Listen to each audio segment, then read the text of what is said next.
For more information on our top stories and others, please visit our website, channelstv.com. youtube.com/channelsweb has videos of our shows. Also, watch Channels Television's live stream on YouTube and other social media platforms using your mobile device browser, or download the Channels TV app for Android and iOS devices from their respective stores. Besides giving you access to news updates on the go, the Channels TV and Channels 24 app have an eyewitness feature that you can use to share pictures, videos, or news of happenings around you.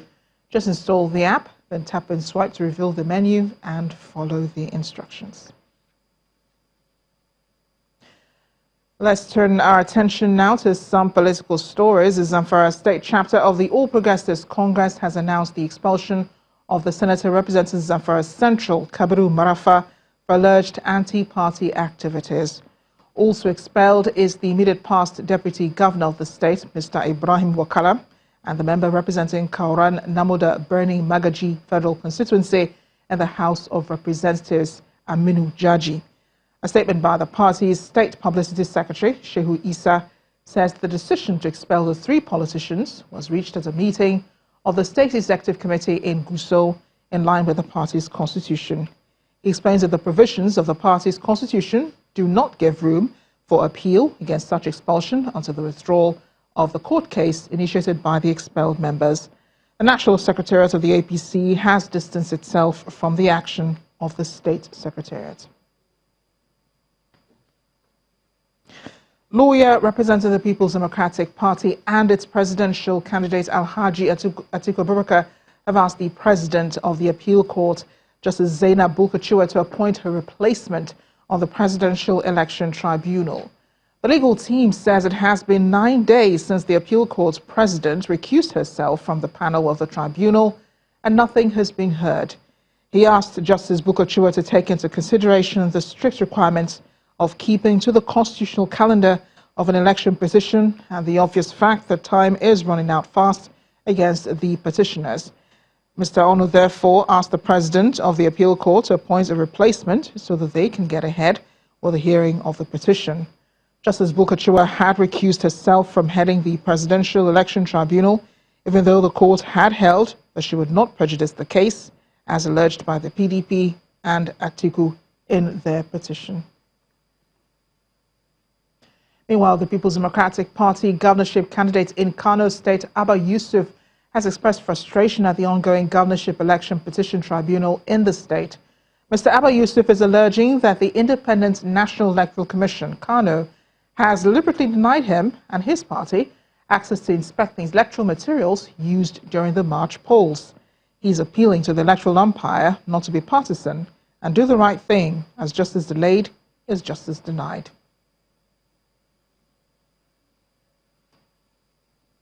Time for more stories now from the nation's capital. Here's Ibrahim Adra.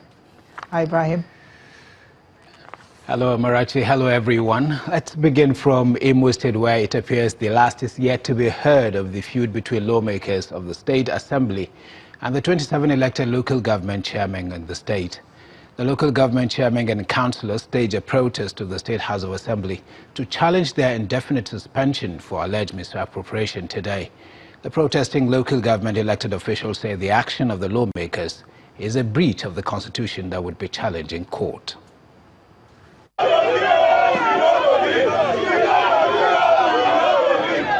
These are the elected chairmen, deputy chairmen and councillors across the 27 local government areas of Imo State.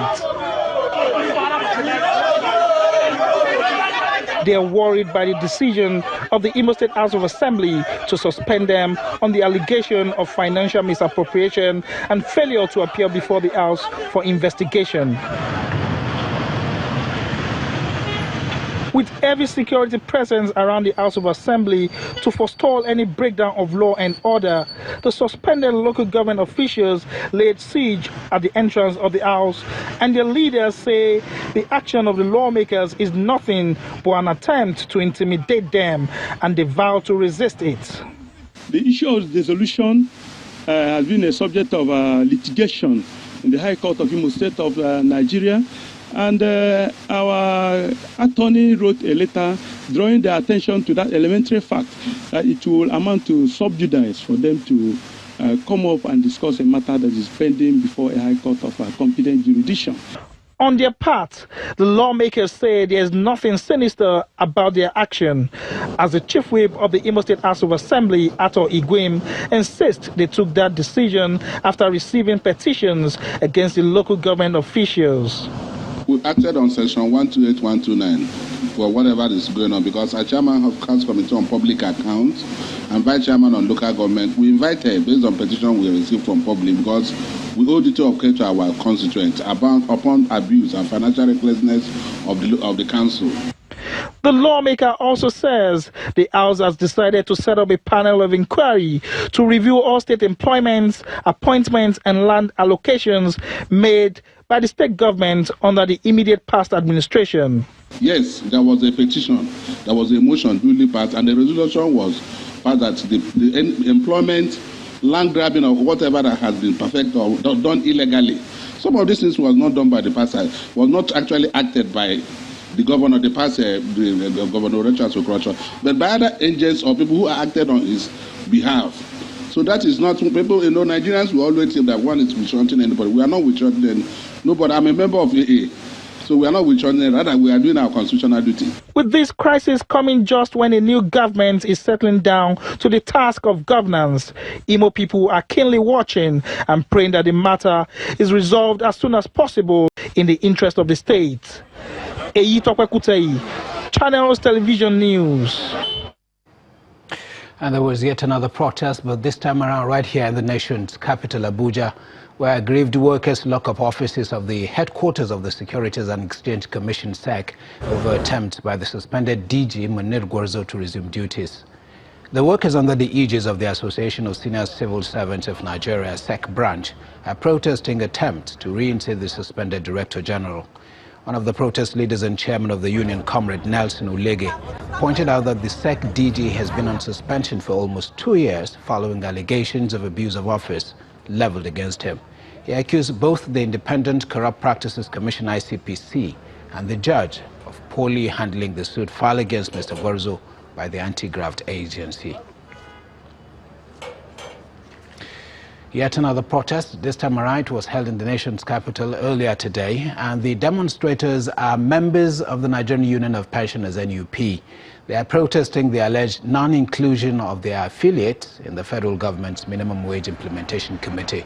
According to the pensioners, who barricaded the entrance to the office of the Secretary to the Government of the Federation in Abuja, they are not sure that their interests will be represented. The national chairman of the Nigeria Union of Pensioners Federal Civil Service Sector insists that the aim is to draw President Buhari's attention to their plight. He appeals to the president to prevail on the new Minimum Wage Implementation Committee to ensure that monthly pensions are increased side by side with wages of workers in active service.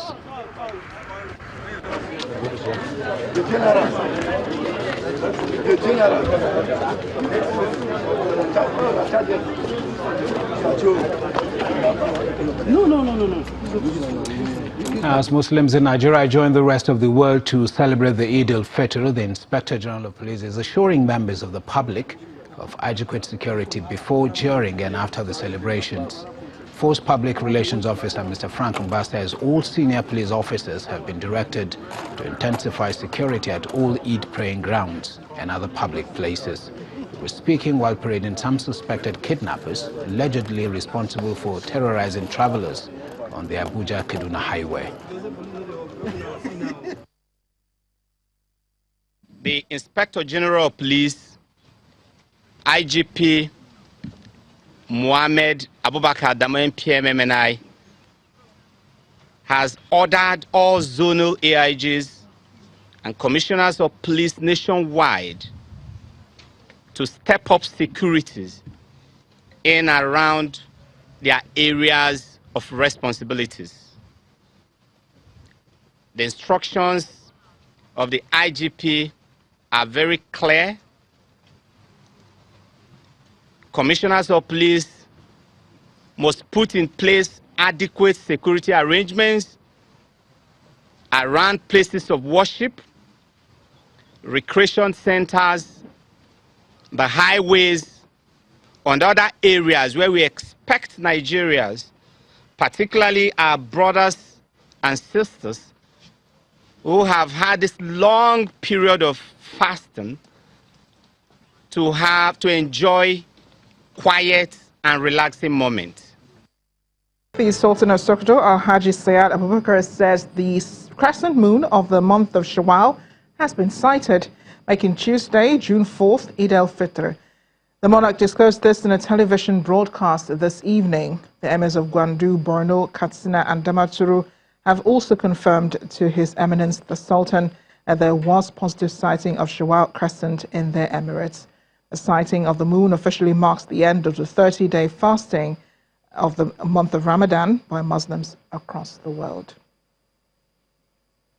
President Muhammadu Buhari is reassuring Nigerians that under no circumstances would criminals and mass murderers be allowed to hold the country to ransom, and he says emphatically that their days are numbered because this administration will pursue them relentlessly and bring them to justice. The president's words of assurance are contained in his Id-el-Fitri message to Nigerians and to the Muslim community. Apart from the assurance of better security, the president is also thanking Nigerians for partaking in the conduct of peaceful elections in February and March, despite what he called doomsday predictions of social disharmony. He also commended INEC for a good job despite the initial difficulties. The statement says, "Let me use this opportunity once again to reassure all Nigerians that your sacrifices in voting for me won't be in vain. I will ensure the ordinary voters feel the positive impact of government." End of quote. President Buhari also asked Muslims in Nigeria to always put humanity before personal interests as they celebrate the end of the fasting month of Ramadan. A group of Nigerians has raised its voice in support of a new Nigeria where minds are positively reformed to sacrifice for the growth of the country. A group under the aegis of the Reformers Arise, led by Mrs. Alero Aida Otobo, insists Nigerians must join hands with the leaders of the nation to build a more vibrant and virile nation. Our correspondent Loretta Chiogo reports that the event attracted well-known personalities from various fields of professional endeavor. I want to make this last comment. Quality leadership is driven from... The hall is packed full with the old and young, many of them still successful in their various professional fields, especially in touching lives. So it's not just to arrive and then have a party. It's not to arise and go business as usual. It's not to arise and keep doing same old, same old. It's to arise, put your hands to the plow and build our nation, Nigeria. And as we all know, personal transformation precedes national transformation. So everyone in this room should be hungering after one thing, a better Nigeria. The keynote speaker, Vincent Hanibogu, is deliberate in his speech, encouraging everyone seated here to contribute their own quota in building Nigeria. There are two strategic reasons why reformers must arise in this season. Number one, we must arise and build for the preservation of our nation, our national values, and the future of our children. The second reason we must arise is that we must all arise to fulfill our individual obligation to our nation and to God who created us to be Nigerians. It is not an error that I'm in Nigeria. A panel of seasoned professionals take the discussion a notch higher. Most reformers are trying to solve a problem that most people have already conformed to. They've accepted it. And when those people accept the problem, it's not because they can't solve the problem, but because they haven't accepted responsibility for the problem. They haven't believed that what they have can solve it. They haven't muscled up the courage, and they haven't determined in their heart to do it. We need to also put in skills that children will learn, that will attract this technology thing, other extracurricular activities. Ensure that they're part of the curriculum in the classrooms. That will engage parents. That will encourage parents to ask their children to go to school, because infrastructure is important. But unless you address the nuances around the child going to school, you won't be able to get those children into classrooms. In the next years to come, this group of Nigerians will be looking to contribute to the development of the nation, taking one step at a time. Loretta Chiogo, Channels Television News. Let's switch gears now to business news. Here's Anne Mawodo.